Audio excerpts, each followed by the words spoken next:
Good morning student. आज हम आपकी क्लास का हिंदी व्याकरण का पाठ 12 सर्वनाम आपको। सर्वनाम वे शब्द होते हैं जो संज्ञा शब्दों के स्थान पर प्रयोग किए जाते हैं। सर्वनाम क्या होते हैं? वे शब्द जो संज्ञा के स्थान पर प्रयोग किए जाते हैं। यहाँ पे हमें एक उदाहरण दिया है कि दीक्षा अपने मित्रों के साथ पिकनिक पर गई। वहाँ उसने कई खेल खेले और तरह तरह का खाना खाया। सभी को उसने गीत गाकर सुनाया क्योंकि वह संगीत की शिक्षा ले रही थी। दीक्षा की मित्र संगीता खेल प्रतियोगिता में प्रथम स्थान पर भी रही। सबने उसको बधाई दी। ऊपर लिखे गद्यांश को भी हमने पढ़ा। उसमें जो रंगीन शब्द दिए हैं वो सब क्या हैं? सर्वनाम शब्द जो प्रयोग हुए हैं संज्ञा के स्थान पर। इनका प्रयोग संज्ञा शब्दों के स्थान पर किया गया। इन शब्दों की जगह पर संज्ञा शब्दों जैसे नाम का प्रयोग किया जा सकता है, किंतु ऐसा करने पर भाषा की सुंदरता तथा भाषा का प्रभाव दोनों में कमी आ सकती है। भाषा को रोचक और संक्षिप्त बनाने के लिए सर्वनाम शब्दों का प्रयोग किया जाता है। वे शब्द जो संज्ञा शब्दों के स्थान पर प्रयोग किए जाते हैं सर्वनाम कहलाते हैं। सर्वनाम शब्दों का अर्थ होता है सबका नाम, अर्थात ऐसा नाम जिसका प्रयोग सबके लिए किया जा सके। जैसे आलोक एक डॉक्टर है, वह सबका इलाज करता है। अब है सर्वनाम के भेद। सर्वनाम के भेद। सर्वनाम के भेद हैं पुरुषवाचक सर्वनाम, निश्चयवाचक सर्वनाम, प्रश्नवाचक सर्वनाम, संबंधवाचक सर्वनाम और निजवाचक सर्वनाम। सबसे पहले हम पढ़ेंगे पुरुषवाचक सर्वनाम। कपिल, अनीश और अनमोल फुटबॉल खेलने से पहले आपस में बातचीत कर रहे यह तय कर रहे हैं कि वे किस तरह विरोधी टीम को हराएंगे। कपिल: मैं सबसे पहले गेंद को अनीश की तरफ उछालूंगा। वह गेंद लेकर गोल के पास जाएगा। यहाँ अनमोल पहले से ही होगा। वह गेंद मतलब पुरुषवाचक सर्वनाम के अंतर्गत क्या आते हैं?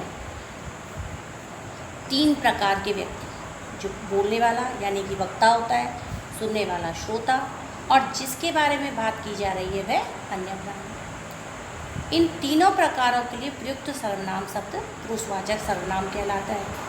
जिन सर्वनाम शब्दों से हमें बोलने वाले, सुनने वाले तथा किसी अन्य व्यक्ति के बारे में पता चले पुरुषवाचक सर्वनाम कहलाते हैं। पुरुषवाचक सर्वनाम के 3 भेद हैं: उत्तम पुरुष, मध्यम पुरुष, अन्य पुरुष। उत्तम पुरुष ऊपर दी गई परिभाषा से स्पष्ट है कि पुरुषवाचक सर्वनाम में 3 पुरुष यानी कि व्यक्ति होते हैं। वक्ता उत्तम पुरुष होता है। वह अपने लिए मैं, मेरा, हम, हमारा, मुझे, मैंने आदि सर्वनामों का प्रयोग करता है। मध्यम पुरुष सुनने वाले या श्रोता के लिए जिन सर्वनामों का प्रयोग वक्ता करता है वे मध्यम पुरुषवाचक सर्वनाम होते हैं। जैसे वह, वे, उसने, उन्होंने, उनका, उसका, यह शब्द आते हैं। फिर आता है अन्य पुरुष। वक्ता उसके विषय में कुछ बातचीत करता है, उसके लिए जिन सर्वनामों का प्रयोग करता है वे अन्य पुरुष सर्वनाम कहलाते हैं। जैसे वह, वे, उन्होंने, उनका, उसका आदि। उत्तम पुरुष में वक्ता उत्तम पुरुष होता है यानी कि जो बात कर रहा है। मैं, मेरा, हम, हमारा इस तरह के शब्द वह अपने लिए प्रयोग करता है। मध्यम पुरुष में जो श्रोता होता है यानी कि जिसके बाद जो सुनने वाला है उसके लिए तुम, तुमने, तुम्हारा, तुमको, तुमसे इस तरह के शब्द आते हैं। अन्य पुरुष के अंतर्गत वह, वे, उसने, उन्होंने, क्योंकि हम जिस व्यक्ति के बारे में बात करते हैं वो आते हैं।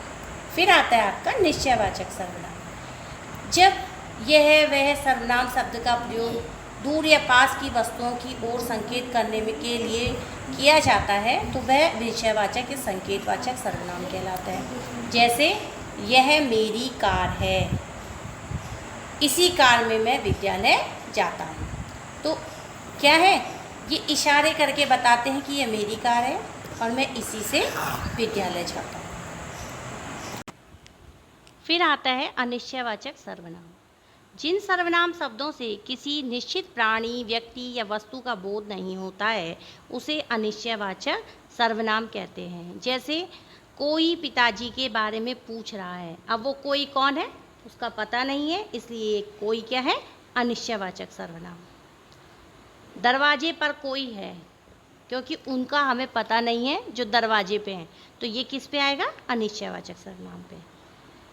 इन शब्दों में कोई, कौन, कितना, कुछ ना कुछ, इन सभी शब्दों से किसी निश्चित व्यक्ति, वस्तु या प्राणी का पता नहीं चल पा रहा है, चल पाता है, अतः ये अनिश्चयवाचक सर्वनाम कहलाते हैं। उसके बाद आता है आपका प्रश्नवाचक सर्वनाम। प्रश्न पूछने के लिए कौन शब्द के विभिन्न रूपों का प्रयोग किया जाता है। इन रूपों में किसी प्राणी, व्यक्ति या वस्तु के बारे में प्रश्न किया जाता है। वे शब्द जिनसे किसी व्यक्ति, प्राणी, स्थान के बारे में प्रश्न किया जाता है प्रश्नवाचक सर्वनाम कहलाते हैं। कल सुबह कौन आया था। अब कौन क्या है, जिसके माध्यम से हम प्रश्न पूछ रहे हैं, कौन मतलब। फिर थोड़ी देर पहले किसने, किसने क्या है, प्रश्नवाचक सर्वनाम का शब्द। यहाँ किसने, कौन, ये सभी क्या शब्द हैं, प्रश्नवाचक सर्वनाम। उसके बाद आता है आपका संबंधवाचक सर्वनाम। संबंधवाचक में जो बच्चा रो रहा था वह चुप हो गया है। यहाँ जो और वह दोनों शब्द रोते हुए और चुप बच्चे के बीच में संबंध बता रहे हैं कि दोनों एक ही हैं। ऐसे ही दो शब्द जो किसी वाक्य में आए संज्ञा या सर्वनाम शब्द के बीच संबंध स्थापित करते हैं उसे हम क्या कहते हैं, संबंधवाचक सर्वनाम। जैसी वर्षा होगी वैसी फसल होगी, जो तेज दौड़ेगा वह जीतेगा। अब इसमें जो, वह, जैसी, तैसी, ये सब क्या है, संबंधवाचक। उसके बाद आता है आपका निजवाचक सर्वनाम। सलोनी 5 साल की है, वह विद्यालय जाने के लिए स्वयं उठ जाती है। अब स्वयं, जो व्यक्ति अपने आप से उस कार्य को कर रहा है वो निजवाचक सर्वनाम के अंतर्गत आता है। अपना बस्ता खुद ही तैयार करती है और अपने आप तैयार होकर चली जाती है। यहाँ पे स्वयं, अपने आप, खुद ही, ये शब्द किसके अंतर्गत आते हैं, निजवाचक सर्वनाम के अंतर्गत। धन्यवाद।